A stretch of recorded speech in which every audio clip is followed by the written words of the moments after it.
집값이 떨어지면 은행 주택담보대출 회수가 될까요? 오늘은 은행 담보보충 요구권과 기한이익 상실의 기준에 대해서 살펴보겠습니다. 고공행진을 하며 무주택자를 불안하게 했던 집값이 고금리 상황이 지속되면서 최근 계속 하락하고 있습니다.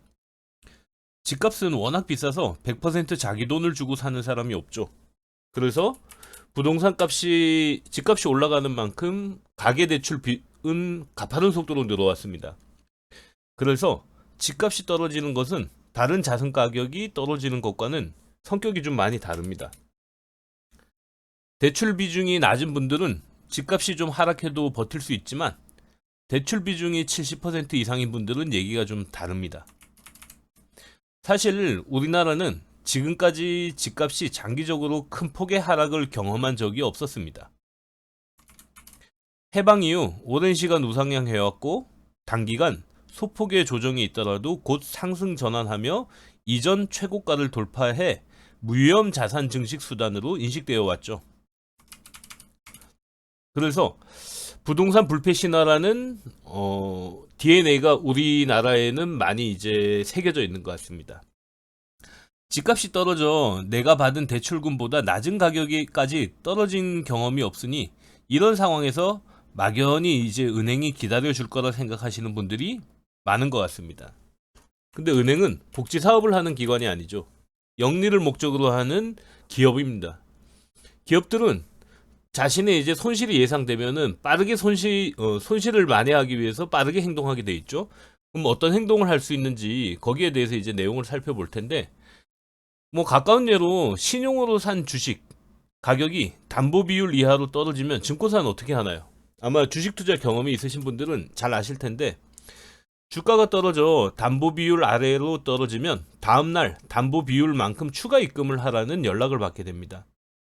만약 이 연락을 받고도 입금하지 않으면 다음날 오전, 그러니까 처음 담보 비율 아래로 떨어진 날 플러스 2일 후 오전에 반대 매매를 통해 증권사는 대출을 회수합니다. 주가가 더 떨어지기 전에 미리 대출을 회수하기 위해 하는 행동이죠. 지금 그 증권사 같은 경우에는 담보 비율이 보통 한 140% 정도 설정돼 있거든요. 처리 방식에는 차이가 있지만 앞에서 얘기한 주가를 집값으로 바꾸고 신용은 주택담보대출로, 증권사를 은행으로 바꾸면 뭐 비슷한 스토리로 아마 진행이 될 겁니다. 최근 집값 하락폭이 커지고 있어 대출로 집을 산 분들은 이자 부담도 부담이지만 은행에서 대출을 상환하라고 하지 않을까 걱정하는 분들도 많을 겁니다. 일단 집값이 떨어지기 시작하면 집값에서 대출이 차지하는 비중은 점점 커지게 됩니다. 시세 5억 원짜리 아파트가 아파트 시세가 1억 원이 떨어지게 되면은 부채는 그대로인데 자기 자본 비율만 떨어지게 됩니다.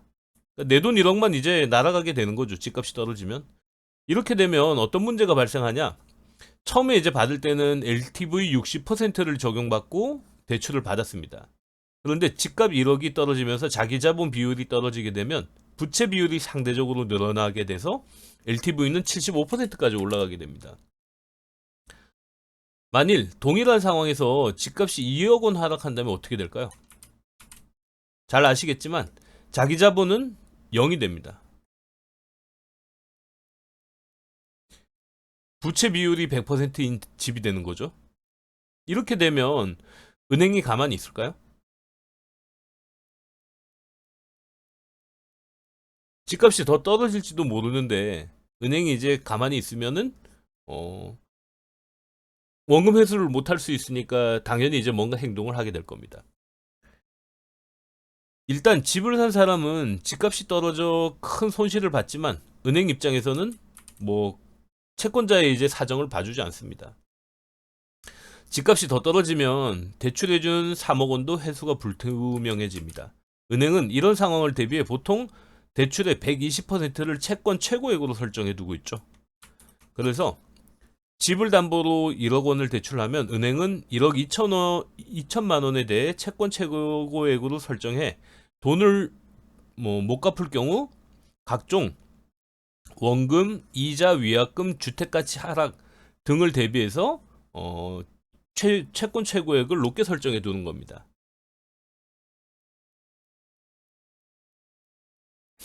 만약 집값이 채권 최고액보다 낮아지게 되는 경우 은행은 담보를 보충할 것을 요청하게 됩니다. 이를 담보 보충 청구권이라고 합니다. 담보 가치가 하락하면 은행은 먼저 부족한 담보 보충을 요구할 수 있는 담보 보충권을 행사합니다. 처음 대출을 받을 때 작성한 대출 약정서에도 담보 보충 청구권에 관한 내용이 명시되어 있습니다. 아마 대출을 받을 때 약정서를 꼼꼼히 읽어보신 분들은 거의 없을 거고, 읽어보셨더라도 아마 이런 내용은 뭐 크게 이렇게 신경 쓰지 않으셨을 겁니다. 왜냐면 집값은 계속 올라갈 거라 생각하고 아마 대출을 받으셨기 때문에 집값이 하락하는 상황에 대해서는 크게 걱정을 하지 않으셨겠죠? 근데 담보 대출 약정서에 보면은 6조 담보의 제공에 담보물의 가액 감소가 현저한 경우 채무자 또는 보증인은 채권 보전을 위한 은행의 청구에 의해 그 원상 회복 및 담보의 보충을 하여야 합니다. 라고 이제 명시되어 있습니다. 채무자의 신용이 악화되거나 담보물 가치 감소가 현저한 경우 담보를 보충해야 한다는 내용입니다. 담보 보충을 위해 은행 기준에 맞는 추가 담보가 없다면 요청받은 금액만큼 돈으로 상환해야 될 수도 있습니다. 집값이 떨어지면 은행에서는 대출을 갚으라고 요구하지는 않지만 담보의 보충으로 대출을 회수할 수 있어야 대출 회수 요건을 갖추고 있어야 기한이익 상실을 막을 수 있습니다. 기한이익 상실은 은행이 이제 대출 회수에 나서는 경우를 의미합니다. 기한이익 상실하는 경우 대출 만기가 되기 전 대출을 상환해야 하며 상환하지 못한 대출 잔액에 대해 지연 배상금을 부과하기 시작합니다. 대출 약정서에는 대출 만기 전 은행이 상환을 요구하는 경우들에 대한 내용이 나와 있습니다.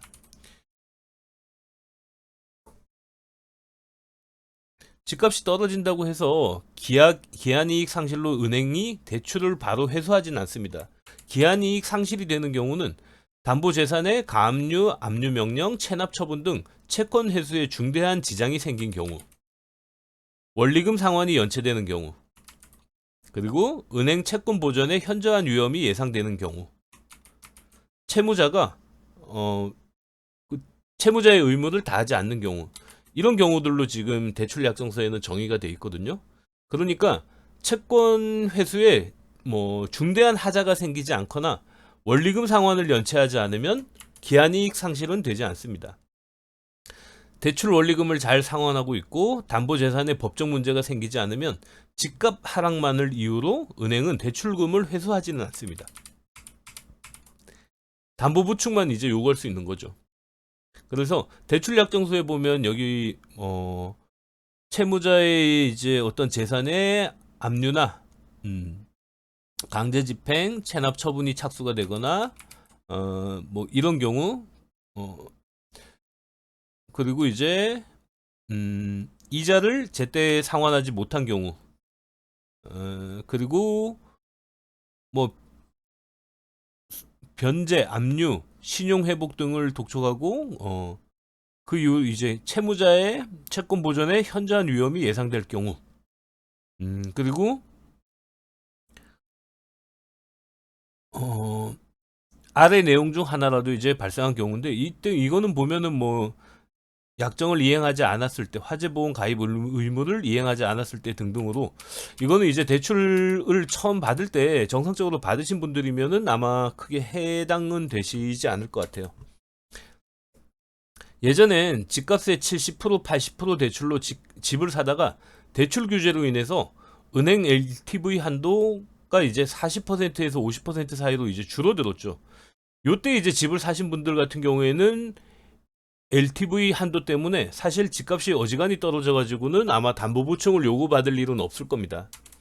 하지만 저축은행이나 보험사는 비교적 대출 한도가 높았습니다. 보통 이제 80% 안팎에서 이제 받을 수 있었던 것 같은데, 높은 비중으로 대출을 받았던 분은 물론 여기에 대출을 해준 금융기관까지 이제 위험한 상황이 되고 있죠. 집값이 오르기 전엔 대출 받은 분들이야 대출 받은 후 집값이 올랐던 집값이 오르기 전에 대출 받았던 분들은 대출 받은 후 올랐던 집값이 지금 떨어지고 있으니까 크게 문제가 되지 않습니다. 하지만 2021년 집값이 정점일 때 영끌로 집을 사자마자 집값이 떨어지기 시작한 분들은 이미 이제 대출에 문제가 생기기 시작했거나 임박했을 것으로 생각됩니다. 최근 영끌이 집중되었던 노도강 지역 경매 물량이 증가하는 것을 보면은 뭐 부정할 수 없습니다. 은행은 집값이 많이 떨어지면 담보 보충을 요구하게 됩니다. 만약 추가 담보가 없다면 대출의 일부를 상환해야 할 수도 있습니다. 채권 채무의 최고의 비율만큼은 아마 유지하라고 이제 요구를 받게 될 겁니다. 만약 원리금 상환까지 늦어지면 이땐 기한이익 상실로 은행은 대출을 회수할 수 있습니다. 은행 입장에서 전체적인 전국적인 이제 집값 하락이 예상된다면 어떤 선택을 하게 될까요? 지금 늘어나고 있는 경매 물건은 집주인이 자유로 내놓진 않았을 겁니다. 은행이 대출금을 회수하기 위한 물량이고, 집값이 추가로 하락하게 되면 더 많은 경매 물량이 쌓이게 될 겁니다. 2천조 원의 가계부채가 쌓아올린 집값이 지금 위기를 맞고 있습니다. 미국에서도 서브프라임 그 사태 때 집값이 이제 떨어지면서 기존에 이제 대출 받았던 분들의 이제 어떤 상환 능력에 문제가 생기자 은행은 바로 이제 집을 시장에 내놓기 시작했습니다. 그래서 집값 하락의 폭은 더 커졌고, 그때 당시에 이제 집은 정말 폭락 사태를 맞이했었거든요. 우리나라 같은 경우도 지금 개인들은 어떻게든 버틸라고 하지만은 담보 보충 요구에 이제 응하지 못하거나 원리금 상환에 문제가 생기거나, 사실 집값이 너무 떨어지면 원리금 상환에 대한 의지도 없어지게 되죠. 만약에 5억짜리 집을 3억 원의 대출을 받아 샀는데 집값이 2억 원이 됐다. 그러면은 사실 집을 팔아서도 은행 돈을 다 갚지 못하는 상황이면은 개인들은 대부분 이거 상환 의지가 이제 없어지게 되는 그런 상황인데, 문제는 집값은 채권입니다. 주택담보대출은 채권이라, 여기 보시면은 그 채무자가 이 빚을 다 갚을 때까지 이 빚이 없어지지 않습니다. 근데 반면에 집주인이 가지고 있는 전세권, 이거는 물권입니다. 집주인은 만약에 이제 전세보증금을 돌려주지 못하거나 이런 최악의 상황에서 집을 포기하면 사실 그 이상의 이제 추가적인 의무는 면제받게 되거든요. 그러니까 이 물건은 해당 물건에 대해서 책임이 이제 한도가 쥐어지고, 채권 같은 경우에는 그 사람에 대한 이제 채무자의 의무로 남기 때문에, 채무자의 의무는 상환을 하려면 집을 팔아서 만약에 상환이 안 됐다. 그러면 급여압류